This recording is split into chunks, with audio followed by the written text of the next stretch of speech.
Hi there, it's John from Commercial Real Estate Online. Welcome to the program. This is the video show where I like to share tips, tools and ideas in commercial real estate brokerage around the world. And whilst you're here, make sure you subscribe to the program, to the channel, because we're always putting messages out there, the tips, the tools and the ideas to help brokerage around the world. Now in today's program, I want to talk about how to find new business, how agents can find new business and develop a system around that. So before going further, make sure you have a coffee and your notebook, and I'll take you through some topics here that can help you with growing your real estate business. And of course, that's a good thing. In this commercial real estate market, it's a very good thing. So before going further, I want to show you a couple of articles from our website, which will help you find new business.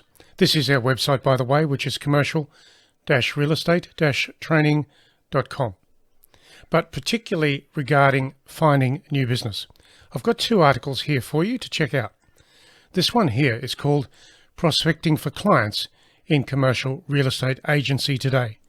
Make sure you check that particular article out and of course print it out and go through it. There's a lot of information there in that article to help you find those clients that you're looking for. I've also got another article here which you can read, which is Networking and Marketing Tips for Commercial Property Agents Today. And that particular article will take you into how you can be networking for new business and of course build your systems around you.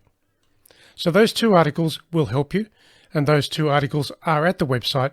It's in addition to the matrix, which I'll take you through right now. So let's go further and of course make sure that you have your notebook ready to take notes of these particular things. So finding new business, isn't that what it's all about? Of course.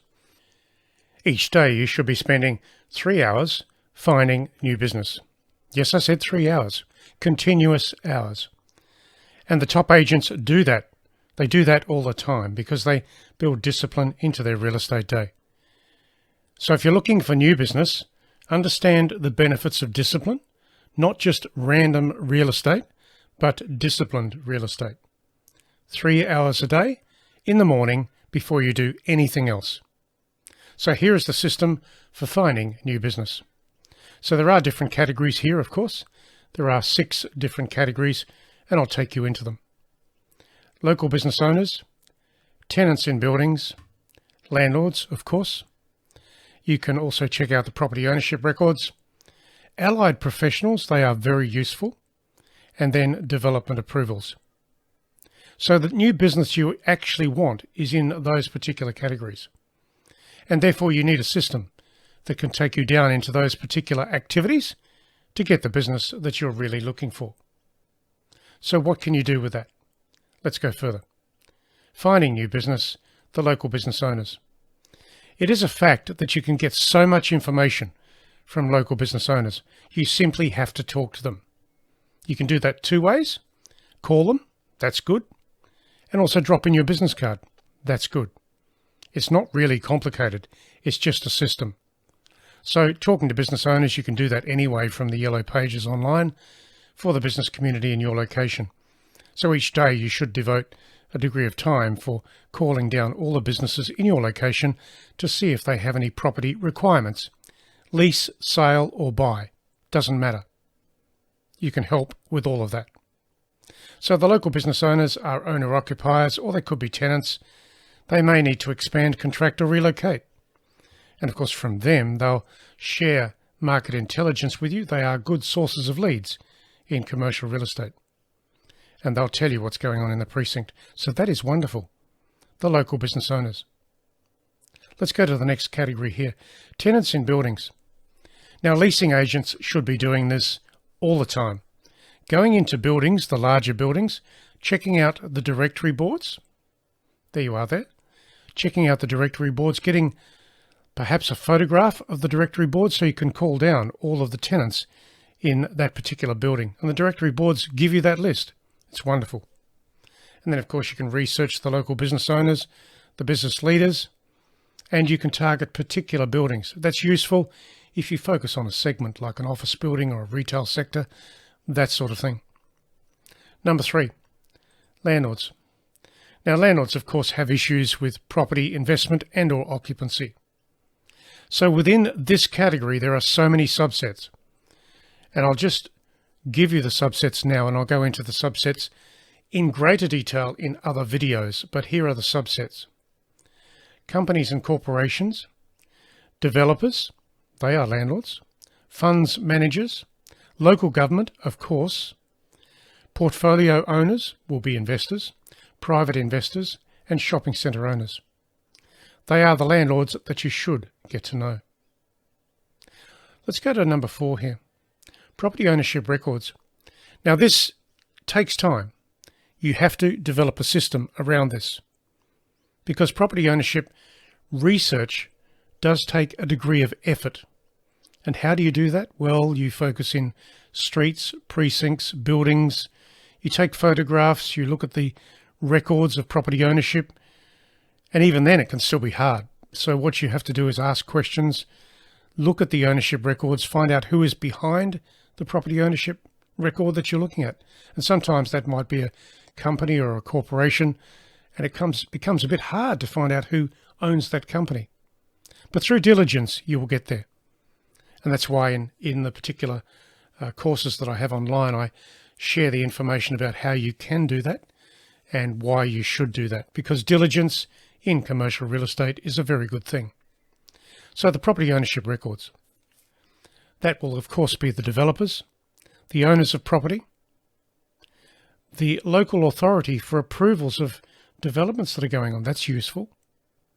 Look for projects that are underway, and then source out the minutes of approvals and new developments with the local building authority. So that's the property ownership records. The next one is a biggie. That's number 5. That's the allied professionals. Now these people, they deal with property owners. So it stands to reason if you get to know these people, they can introduce you to their clients who may have property needs. That's simple. So who do you need to get to know? The accountants, the financiers, the franchise groups, and the property lawyers. So you could have a system of contacting these people throughout the year. Maybe 2 or 3 accountants per week. The same with property lawyers, 2 or 3 property lawyers per week. And you keep the cycle going. This particular category here, the franchise groups, that's very big because there are ways of doing that. Again, I share that in a different video. But the issue with franchise groups is that typically many of them need property occupancy. They need buildings to work from. They need buildings in certain locations that match their business model. So you can get very close to franchise groups to understand what they need when it comes to property occupancy. Now, the last category here is that of property development approvals. Somewhere in your town or city, there'll be a group, maybe it's a council or whatever you may call it, the municipal approvals office perhaps, but they will approve developments and they will put out minutes of developments under approval consideration. You need to get those minutes because that will help you understand who is doing what, where the developments may be coming up, and of course you'll have some names to work with. Names of people, names of companies, names of developers, that sort of thing. So from that process, you can get a lot of information to work with. So in this video, I've just covered off on the 6 different ways of finding new business. Now, I will say this. You actually have to be very organized in the process. Very organized. Systems to control what you're investigating. That will help you find what you want and, of course, consolidate that information over time. That means writing it down, capturing it into some sort of document or form. And online at the website, I share that form with my community online. So make sure you visit the website, sign up, and you'll get that particular form, which allows you to capture information and research that information over time when you're looking for that new business. Oh, by the way, there's another article here at the website which you can also get, and there's a download with this one. So go to this particular article, and at the base of this article there is a download, a PDF document which will help you understand how to create some sales team performance for yourself. Maybe not for your team. If you're an individual, you're just focusing on yourself and the strategies to build your business. So go to this article and make sure that you download the PDF at the bottom of this particular article. So that's it for today. That is the video. And of course, you can visit our website, which is commercial-realestate-training.com. This is John Hyman from Commercial Real Estate Online. Thanks for listening today, and I'll catch you again very soon online with more tips, tools, and ideas in commercial real estate brokerage. Catch you soon.